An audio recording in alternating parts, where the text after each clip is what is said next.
Good morning, welcome back to my channel. আজকে হচ্ছে 27শে ফেব্রুয়ারি 2025। কালকে মহাশিবরাত্রি ছিল, আর আজকে সকালবেলা শিবরাত্রি যখন ছেড়েছে তার 10 মিনিটের মধ্যেই অমাবস্যা লেগেছে। আমি এটা কেন জানি, কেননা আমি যে জবা ফুলের মালাটা নিয়ে এসেছিলাম, আমি এনেছিলাম, আমার দেখে ভালো লেগেছিল। আর যেহেতু শিবরাত্রি মানে তো হচ্ছে শিব ঠাকুর আর দুর্গা মায়ের বিয়ে, তো মা দুর্গা মানে তো মা কালীও আরেকটা রূপ, তো আমি কালীমার জন্য নিয়ে এসেছিলাম যে শিবরাত্রিতেই যাতে মাকে আনো হয় আর কি। আমি ওখানে ঠাকুর মশাইকে গিয়ে বললাম যে ঠাকুর মশাই আমি তো ওই মন্দিরে যেতে থাকি, তো সবাই আমাকে চেনে ওখানে। তো আমি ওখানে গিয়ে বললাম ঠাকুর মশাই আমি একটু মায়েরকে পুজো দিতে চাই, আমি একটু ফুল এনেছি মায়ের জন্য। বললো হ্যাঁ দাও। তো আমি গিয়ে দিয়েছি, তো দিতেই দেখে জবা ফুলের মালা। এত খুশি হয়ে গেছে ঠাকুর মশাই, মানে যত না খুশি আমি হয়েছি, ঠাকুর মশাই বোধহয় আমার চেয়ে 10 গুণ বেশি খুশি হয়েছে। তো তখন আমাকে উনি বললেন যে কালকে মালাটা রেখে দেবো। আমি বলছি, আমি মুখের দিকে তাকিয়ে আছি, কালকে অমাবস্যা আছে, তো কালকে মাকে পরাবো, মা জবার মালা তো তাই। আমি বললাম নিশ্চয়ই, কারণ আমি জানতামও না যে আজকে অমাবস্যা আছে। তো জবা ফুলের মালা তো কালিমার খুব প্রিয়, শুধু কালিমার না, গণেশ দাদারও খুব প্রিয়, আর বজরংবলীরও খুব প্রিয় ফুল হচ্ছে জবা ফুল, লাল জবা। তো মা কালীর জন্যই যখন আমি নিয়ে গেছি, হ্যাঁ নিশ্চয়ই। তো ফুল আর অনেকটা বেলপাতা এনেছিলাম আমরা ওখান থেকে, গাজীপুর থেকে। তো ওগুলো সব মায়ের পুজোয় আজকে লেগে যাবে। আর আমি যে অপরাজিতার মালাটা গেঁথেছিলাম, বাড়ির জন্য একটা ছোট মালা গেঁথেছিলাম, ওটা আমার বাড়ির বুড়ো শিবকে আর শিবলিঙ্গকে একসাথে করে পরিয়ে দিয়েছিল। আর ওখানে আমি মালাটা পরাইনি, কেননা আমরা যখন জল ঢালছি না, তো তার মানে এত লোক জল ঢালছে তো নেতিয়ে যাচ্ছে, স্বাভাবিকভাবে ফল আর বেলপাতা সরিয়ে নেওয়া হচ্ছে। তো আমি ওটা ঠাকুর মশাইকে দিয়ে এসেছি, যে রাতের যে প্রহর পুজো হবে, যে নিশিত পুজোটা ছিল রাত 12টা থেকে 12টা কত থেকে 1টা অবধি, তো ওইখানে ঠাকুরকে পরানো হবে। কেন নীলকণ্ঠের মালাও ঠাকুরের খুব প্রিয়, কেন ঠাকুরের গলায় তো নীল বিষের জন্যে। আর আমার মা দেখো কাজ করছে, সকালে কিন্তু মামে লড়েছে। বলেছিলাম ছোট্টবেলায় যখন খুব দুষ্টমি করতে পারতাম না, আমি বলতাম। আমি অতটাও দুষ্ট ছিলাম না মা। না তা ছিল না, সেটা বলো। শান্ত ছিল, খুবই শান্ত ছিল। তাও বলতো। তাও বলতাম তোকে তো আমি শ্রীরামপুর থেকে এনেছি, তুই তো আমার মেয়ে না, বাস হয়ে গেল, 16 কলা পূর্ণ। এখন রোজ শুনতে হয় আমি তো তোমার মেয়ে। বলেছিলাম মা চিতায় উঠলেও মাকে বলবো, মা আমি তো তোমার মেয়ে না। না না না, এখন বললে হবে না। আরে এগুলো কেটে কেটে দিতে হবে। দেবো, দাঁড়াও। এগুলো পেঁয়াজ, আর মাকে পেঁয়াজ পাতা নিয়ে এসেছি অনেকগুলো, মা তো আগে খায়নি পেঁয়াজ পাতা। এই যে পেঁয়াজ পাতা এরকম হয়, এরকম নিচ দিকটা এরকম হয়, আর উপরে এরকম হয়। পেঁয়াজ কলিটা যেরকম পেঁয়াজের ফুল, পেঁয়াজ পাতাটা কি জানি না, পেঁয়াজেরই কিছু একটা হয়। আজকে মা ঠিক করেছিল ইয়ে খাওয়াবে আমাদেরকে, সেদ্ধ ভাত, পোড়া খাবে না আর কি। কিন্তু যেহেতু অমাবস্যা লেগে গেছে তার জন্য আর ওটা করছে না, এখন নর্মাল আমরা যেরকম খাবার সেটাই খাবো। জেনারেলি তো শিবরাত্রির পরে অমাবস্যা লাগে না, তাই না? কালকে আমি সবটা সাবু মাখা খেতে পারিনি, তো এখন আমি আমার বাকি সাবু মাখা খাবো। আর প্রচুর ফল, টেবিল ভর্তি ফল। এই যে ওখানে মা আপেল, হ্যাঁ শিবরাত্রি তো ছেড়ে দিয়েছে। আমি আগে আমার এটা শেষ করি, এটা শেষ না করলে দুঃখ আছে ভালো। চলো এটা খেয়ে নি। এত মিষ্টি হয় এটা, অত খাওয়া যায় না না একবারে, তো এই জন্যে চাবু খেয়ে খেয়ে যখন মুখটা পুরো মিষ্টি হয়ে যাবে তখন এরকম ম্যাগি খাওয়ার ইচ্ছে করবে। এটা যদিও ভাই বানিয়েছে, আমিও এটার থেকে ভাগ পাবো, কিন্তু এটার সাথে একটা ডিম পোচ হলে আরো বেশি ভালো হতো। একটা ডিম পোচ পাবো নাকি? কি মজা। হ্যাঁ আমার ডিম পোচ আসছে, yum yum yum yum, Maggi আর ডিম পোচ। ভাইয়েরটা অলরেডি এসে গেছে ওই যে, এখন আমারটা তো এগুলো দিয়ে কারুকার্য করবো। মা আজকে আমাকে বলেছে রান্না করতে, বোঝো চাইলাম। আজকে মা জীবনে প্রথমবার পেঁয়াজ পাতা খাবে। আমি মাকে বলেছি যে মা পেঁয়াজ পাতা খেয়ে দেখো, আমাকে বলছো তুই রান্না করেছে। তো এখানে এরকম আলু সেদ্ধ বসি, মাথাটা গেছে, এরকম কুচি কুচি করে কেটে লম্বা লম্বা আলু ভাজতে দিয়ে দিই। আজকে হাম রান্না করে না। আর মা ওখানে ডালের ঘুটনি দিচ্ছে, ডাল সেদ্ধ হয়ে গেছে। রান্না করা একটা আর্ট, একটা শিল্প। যদি আমার রান্না করতে ভালোই লাগে, একটা টাইমে আমি রোজ রান্না করেছি। আমি যখন একা থাকতাম তখন রোজ রান্না করতাম, রাত 11টার সময় এসেও রান্না করতাম, মানে তখনই করতাম আসলে। আমার মা আমাকে শুধু হেল্পার হিসেবে ট্রিট করে। আরে, নিজের রান্না হয়ে গেছে, না, মোটেও এখন না। আমাকে বলছে তুই সর, আমি এখন আলু ভাজবো। মোটেও না, তাহলে বলছো কেন? সত্যি? আলুটা নামাব, পেঁচকুলিটা ভাজবি। না দাঁড়াও, এখনো হয়নি আলু ভাজা। হয়নি তো? কাঁচা খাওয়াবে নাকি আমাকে তুমি? কেন গো? ধরে একটু কাঁচা খাওয়াবো? তাহলে বলছো যে নামিয়ে নেই। আমি দেখি। গরমকাল পড়েছে, মাছের টক বাঙালদের একটা খুব জনপ্রিয় রেসিপি। আজকে আর শেয়ার করছি না। কালে ওই দেশে বাঙালরা তো অত্যন্ত গরিব ছিল, যদিও আমার দুই দিকের দাদুই বড় লোক ছিল। একেবারে গরু পুষে পুষে তার দুধ বিক্রি করে করে নামজাদা মিষ্টির দোকানওয়ালা ছিল সব। দেখো, ও তুমি যেন জানো না, তোমার বাবার বাবা তো এই দেশে এসেও দই বেচেছে, তাই না? এইবার আলুগুলো ভাজা হয়েছে, একটু লাল লাল করে দেখো, একটু লাল লাল করে না ভাজলে ভালো লাগবে না।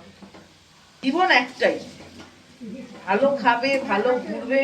কড়াই ধরবো আরেকটাকে দেখি। আরে দাঁড়াও, আর একটু হোক, একটু লাল লাল হতে দাও। বেশ, তুই দেখি। আমাকে করতে দেবে না। এই দেখছো, দেখো দেখো দেখো। আগে একটুখানি দাঁড়া, এটা ধরতে হবে। আমার মা না, নিজে যেটা করবে সেটা বেস্ট। আরে বেশ, কি কড়াই বেঁকে যাচ্ছে, এক হাতে কোনো বেচছে না, কিছুই বেচছে না।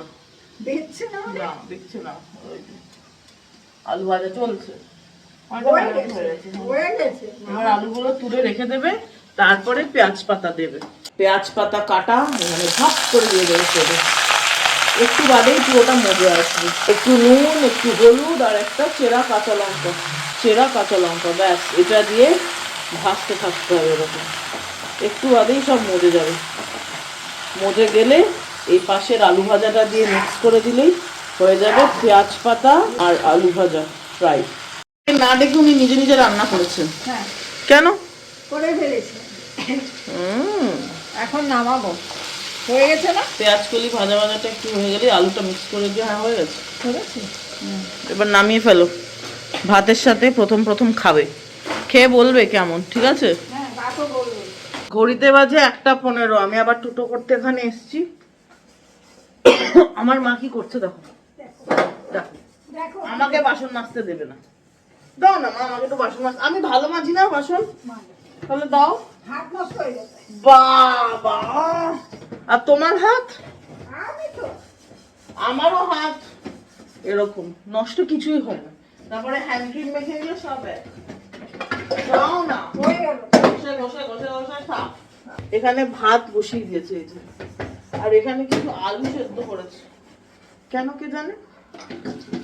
আলু সেদ্ধ করে, জেনারেলি রান্না করলেও আলু সেদ্ধ করেই রান্না হয়। তো বাসনও মেজে ফেলেছে সব। আজকে রাখুনি তোমার হেল্পিং হ্যান্ডের জন্য? ও আসবে। আসবে না? ও নিজেই ঠিক করে কবে ছুটি। আর এমনি তো সামনে পুরো 1 মাস ছুটি, কেন আমরা তো কলিকাতা যাব, কলিকাতা। আর আজকে বাইরের মেজাজটাও খুব যে ব্রাইট তা না, একটু নিভু নিভু, মানে একদম রোদ ঝলমলে দিন সেরকম কিন্তু না। আমার আজকে কোর্টে কোনো মামলা নেই, কোর্ট খোলা এমনিতে, বাট আমার কোনো মামলা নেই। অফিসে গেলে হতো, কিন্তু 10টা অবধি ঘুমিয়েছি মা মেয়ে ছেলে 3জনে মিলে, তাই আর গেলাম না। বাড়ি থেকে কাজ করলেও হবে, আমি অনেক কাগজপত্র নিয়ে এসেছি বাড়ি থেকে কাজ করার জন্য। তো ভাবছি বাড়ি থেকেই কাজ করব। এখন করব না, লাঞ্চের পরে বিকেলবেলার দিকে কাজ করব। এখন আমি খালি টোটো করে ঘুরে বেড়াচ্ছি। টো ও আমি মাছেদের তো খাবার দিইনি। হ্যাঁ তাই তো মনে হয়, দিলাম কোথায়, আজকে দিইনি তো, এখন দিয়ে দিই। ফাইনালি আমি ফ্রেশ হয়ে গেছি। ঘড়িতে বাজে 3:45। দেরি কেন হলো? অফিসের কিছু আর্জেন্ট কাজ এসে পড়েছিল, তারপরে ফোনেও চার্জ কম ছিল, এইদিকে লোডশেডিংও হয়ে গেল, পাওয়ার কাট নেই। যদিও আমাদের ডিজি পাওয়ার আছে সোসাইটিতে, এসে যাবে, কিন্তু তাও মাছগুলোর কষ্ট হবে। খুলে দেবো মা ওপরটা? এসে যাবে, আর তাড়াতাড়ি এসে যাবে। আর আজকে ভাইকেও মা বলেছে যেতে হবে না, ভাইয়ের সেরকম কাজ ছিল না, তো মা বলেছে আজকে 3জনই বাড়ি থাকবো, তার জন্য। আর কালকে মা রান্না করেনি, আমাদের 2জনের উপোস ছিল মা মেয়ের। ভাই বাইরেই খেয়ে নিয়েছে, এসে খালি জল ভাত ডিমের অমলেট খেয়েছে, তাই মা আজকে বেশি রান্না করেছে। এটা হচ্ছে ভাইয়ের বক্তব্য, কেননা ডালও আছে, সাথে মাছের টকও করেছে। এর জন্য ভাই বলেছে একদিন রান্না করেনি মা, আজকে মা সেটা কম্পেনসেশন দিচ্ছে। আজকে লাঞ্চের ফাইনাল মেনু হচ্ছে সাদা ভাত, তার সাথে মুসুর ডাল। আজকে শুধু পাঁচফোড়ন দিয়েছো না কালি জিরে মা? পাঁচফোড়ন আর লঙ্কা দিয়ে ডাল সম্বাস হয়েছে, সাথে পেঁয়াজ পাতা আর আলু ভাজা। আমার মা প্রথমবার খাচ্ছেন। মা বলো তো খেয়ে কিরকম? মা কিন্তু পেঁয়াজকলি খেতে একদম ভালোবাসো না। 19 আর 20, কোনটা বেটার, কোনটা 19?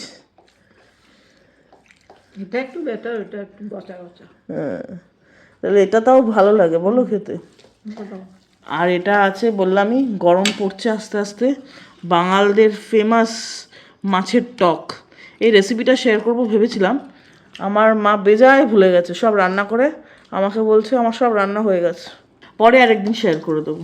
আর এই যে মাছ ঝাল, আমার ফেভারেট, এটা আমার ঠাকুমার রেসিপি। এই রেসিপিটা আমার চ্যানেলে আছে, অনেক শুরুর দিকে শেয়ার করেছিলাম। দুর্দান্ত হয় খেতে, জাস্ট অসাধারণ। সন্ধ্যাবেলায় বাড়ি আছি, মা কিছু বানাবে না তা কখনো হয়? আমার মা ঠিক টাইম মতো এসে গেছে। আর আজকে সবচেয়ে ইম্পর্টেন্ট আপডেট হচ্ছে, আজকে দুপুরে আমি ঘুমোইনি, তাই আমি অনেক কটা কাজ শেষ করতে পেরেছি। আমার এডিট হয়ে গেছে, রেন্ডারিং হয়ে গেছে, আপলোডে লাগিয়েও দিয়েছি টাইম মতো। তারপরে অফিসেরও কাজ করে ফেলেছি 2-3টে, আর একটা বাকি আছে, ওটা একটু পরে করব। এত কাজ করেছি আমি, কম কথা, অফিসের 2খানা ড্রাফটিং শেষ করে ফেলেছি। আমার যদিও বেশি, আর হ্যাঁ একটা আর্টিকেলও পড়ে, জাজমেন্ট পড়ে আর্টিকেলও লিখে দিচ্ছি। অফিসের কাজ করতে আমার বেশি সময় লাগে না। রোজ যদি একটা কাজ 10 বছর ধরে করছি, ডাক্তারদেরও যেরকম, হ্যাঁ স্ট্রেস থাকে আউটকামের জন্যে, কাজটা কি করতে হবে সেটা আমরা জানি। আর মাঝে মধ্যে ক্রিটিক্যাল কেসও আসে, কিন্তু আজকে কোনো ক্রিটিক্যাল কাজ করিনি তার জন্য। আর এখানে মা কি বানাবে কিছুটা আমি আন্দাজ করতে পারছি। এই যে সেদিনকে বাজারে গিয়ে, শিবরাত্রি বাজার করতে গিয়ে এরকম বড় বড় লঙ্কা দেখেছে, অনেক কটা নিয়ে এসছে। এটা দিয়ে ভরবা মির্চি ফ্রাই বানাবে, একেবারে পাঞ্জাবিদের মতো খাবার বানাবে আমার মা, তাই তো মা? এখন আর আলুর চপ বানায় না মা, ভরবা মির্চি ফ্রাই। হ্যাঁ মা, এখানে পাওয়া যাচ্ছে সুন্দর পুর ভরা লঙ্কার পকোড়া বানাবো। তার জন্য দেখো এখানে রসুন কুচি, আদা কুচি, শুকনো লঙ্কা ভাজা, একটু নুন দিয়ে রেখেছি, আর আলু সেদ্ধ। এখন আলুর পুরটা বানাবো। তেল গরম হয়ে গেছে, এখন একে একে সব দেবো। রসুন কুচি, আদা কুচি দিলাম, একটু ভাজা করবো। আদা রসুনের কাঁচা কাঁচা গন্ধটা চলে গেছে। এখন দেব এই আলু সেদ্ধ মাখাটা, আলু সেদ্ধটা। একটু নুন দিলাম, একটু হলুদ গুঁড়ো দিলাম, একটু আমচুর পাউডার দিলাম, চাট মশলা দিলাম চটপটি হওয়ার জন্য, ভাজা জিরের গুঁড়ো দিলাম। এখন এটা সব একসঙ্গে আলুর সঙ্গে মেশাবো। এখন নুন দিয়ে রাখা লঙ্কাটা, শুকনো লঙ্কা দুটো এরকম গুঁড়ো করে ওই আলুতে দেব। পুরো গুঁড়ো হয়ে গেছে, এখন আলুতে দেব। দিয়ে এখন আলুর সঙ্গে এটাকে মেশাবো। কড়াই থেকে পুরো উঠে এসছে, চতুর্দিক থেকে গোল চাপা হয়ে গেছে, একটা আলু খন্ড হয়ে গেছে। এখন নামাবো, নামিয়ে রাখবো। আমি একটু পাবো না? পাবি, ঠান্ডা হোক, এখন দিলে মুখে দিবি, জিব্বা লাগাবি? না। জিব্বায় লাগিয়ে দিয়া না। লঙ্কাগুলোকে এইভাবে মিডিলে কাটলাম, কেটে লঙ্কার ভিতরের দানা আছে সেগুলাকে এইভাবে কেটে কেটে পুরোটা পরিষ্কার করে নেব, যাতে কোনো দানা বা কিছু ভিতরে না থাকে। তারপরে আলুর পুরটা এখানে সুন্দরভাবে ভিতরে ঢুকাবো, ঢুকিয়ে সুন্দর করে রাখবো। এইভাবে রেখে তারপরে ব্যাটারে চুবিয়ে চুবিয়ে ভাজবো, তেলে গরম করে ফ্রাই করব। এখন সবগুলো করে নিই, ঝটপট বাকিগুলো বানানো চলছে, যত তাড়াতাড়ি হবে তত তাড়াতাড়ি পেট পুজো হবে তো। লঙ্কার ভিতরে সব দানা পরিষ্কার করে সবগুলা করেছি, লাস্টেরটা করবো। লাস্টেরটা এইটুকুন আলু পুরো এই যে এইভাবে ঢুকিয়ে তারপরে ব্যাটারে চুবিয়ে চুবিয়ে ভাজবো। কটা হয়েছে গো? 7খানা হচ্ছে। Very nice. আর এখানে সব আলুর পুর ভরা লঙ্কা আছে, আর এইদিকে আমার মাতাজি বানাবেন ব্যাটার। কি করে বানাচ্ছ? 4 চামচ বেসন দিলাম, হুম, 2.5 চামচের মতন চালের গুঁড়ো দিলাম, এখন একটু হলুদ গুঁড়ো দিলাম, একটু লঙ্কার গুঁড়ো দিলাম, এখন স্বাদ মতো নুন দিলাম, সব মিক্সড করব। এখন অল্প অল্প জল দিয়ে এটাকে মিক্সড করব। বেশি জল পট করে দিলে তো হবে না, অল্প অল্প জল দিয়ে এই যে এরকম একটা ব্যাটার তৈরি করো। ব্যাটারটা না বেশি ঘন হবে না বেশি পাতলা হবে। বুঝবে কি করে মানুষ? মিক্সড করতে করতেই বোঝা যাবে। বেশি পাতলা হলে তো একদম পাতলা হয়ে যাবে, ঘন হলে তো একদম ঘন হয়ে যাবে। এই যে এইভাবে পড়বে, কেকে যেমন হলে ব্যাটারটা পড়ে এরকম এরকমভাবে, ঠিক এরকম। Very nice. কড়াইতে তেল দিয়ে, তেল পুরো গরম হয়ে গেছে। এখন লঙ্কাগুলো নিয়ে এই ব্যাটারে চুবিয়ে, এই যে ব্যাটারে চুবিয়ে এইভাবে তুলে ব্যাটারগুলোকে এইভাবে এইভাবে যখন পড়ে যাবে, এই যে সুন্দর পড়ে গেল, তারপরে আস্তে করে ঢেলে দিয়ে দেবে। লঙ্কাগুলো দু সাইডে উলট পালট করে চতুর্দিকে লাল লাল করে ভেজে এখন তুলে নেব। এই যে তুলছি, ভাজা হয়ে গেছে সুন্দর করে, এখন তুলছি। বাকিগুলো এইভাবে করে ব্যাটারে চুবিয়ে চুবিয়ে তেলে দিয়ে ভাজবো, গরম তেলে দিয়ে ভাজবো।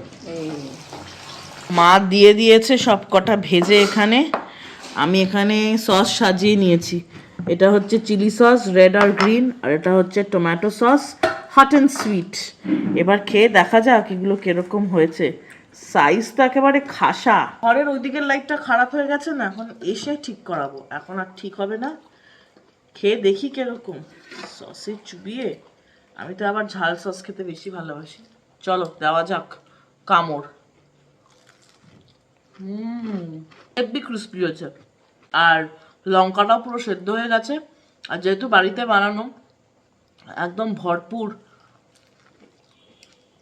আলুর পুর। প্রথম কামড়েই আলুর পুর পাওয়া গেছে।